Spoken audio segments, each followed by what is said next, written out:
তীৰ্থনগৰী হাজোৰ হাতদলা দধিয়ালচোপা নামঘৰ প্ৰাংগণত দধিয়ালচোপা ৰাজগৰিহৰ সৌজন্যত মাঘী পূৰ্ণিমা উপলক্ষে শ্ৰী শ্ৰী মহাবিষ্ণু পূজা আৰু ৩৩তম ধৰ্মীয় সভাভাগী বুধবাৰে দিনজোৰা আধ্যাত্মিক কাৰ্যসূচীৰে উদযাপন কৰা হয়।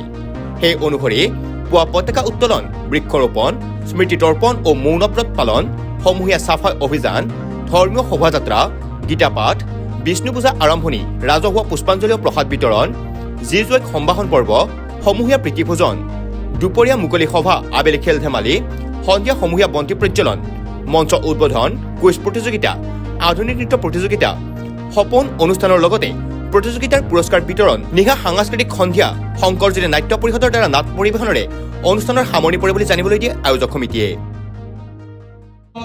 হাজো মৌজাৰ অন্তৰ্গত হাতদলা দধিয়ালচোপা ৰাইজে প্ৰত্যেক বছৰে মাঘী পূৰ্ণিমাৰ তিথিৰ দিনা আমি আমাৰ এই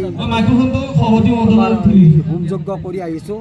আমাৰ এইবাৰ আছিলে আমাৰ কাৰ্যসূচী, প্ৰথম কাৰ্যসূচী আছিলে আমাৰ পতাকা উত্তোলন, ৰাতিপুৱা 8:30 বজাত হৈ গৈছে। তাৰপিছত আছিলে আমাৰ শোভাযাত্ৰা আমাৰ হৈ গ'ল। তাৰপিছত আছিলে আমাৰ মহাবিষ্ণু পূজা, শ্ৰী শ্ৰী মহাবিষ্ণু পূজা, সেইটো আমাৰ বিষ্ণু পূজা হৈ গ'ল, হোমযজ্ঞ হৈ গ'ল। আমি সেৱা সন্মান কৰিলোঁ, আপোনালোকেও কৰিলে বোধহয়। আমি নথৈ আনন্দিত হৈছোঁ আপোনালোকৰ অহাৰ কাৰণে। আৰু লগতে আমাৰ এইবাৰ এটি আমি নতুন অনুষ্ঠান পাতিছোঁ, তাতে যি যোৱা সম্বৰ্ধনা অনুষ্ঠান বহুত ঠাইত পাতে, আমি দেখিছোঁ আগতে। এইবাৰো আমি আৰম্ভণি কৰিছোঁ। আমি যি যোৱাই চিনাকি পৰ্ব কৰি দিছোঁ আৰু সম্বৰ্ধনাও জনাইছোঁ। তাৰপিছত আছিল আমাৰ এটা নতুন অনুষ্ঠান, সপোন অনুষ্ঠানো আমাৰ হৈ গ'ল। সপোন অনুষ্ঠানত আমাৰ গাঁৱৰে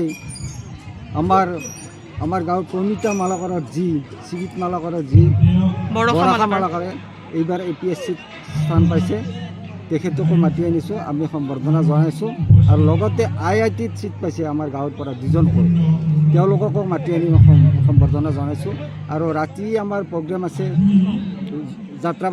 যাত্ৰাবাৰ্তিও হ'ব। তাতে আমাৰ বিধায়ক ভৱেশ কলিতা ডাঙৰীয়া আহিব, ৰাতুল শৰ্মা ডাঙৰীয়া আহিব, মৃদুল মালাকৰ ডাঙৰীয়াও আহিব। আৰু লগতে মই এই মিডিয়াৰ যোগেদি কৈছোঁ, আপোনালোকৰো যিকেইজন আছে আমাৰ মিডিয়া তেওঁলোকেও আহে যেন। ধন্যবাদ। হাজোৰ পৰা অনামিকা কলিতাৰ report, news any 365। Stay informed, stay ahead. News Any 365.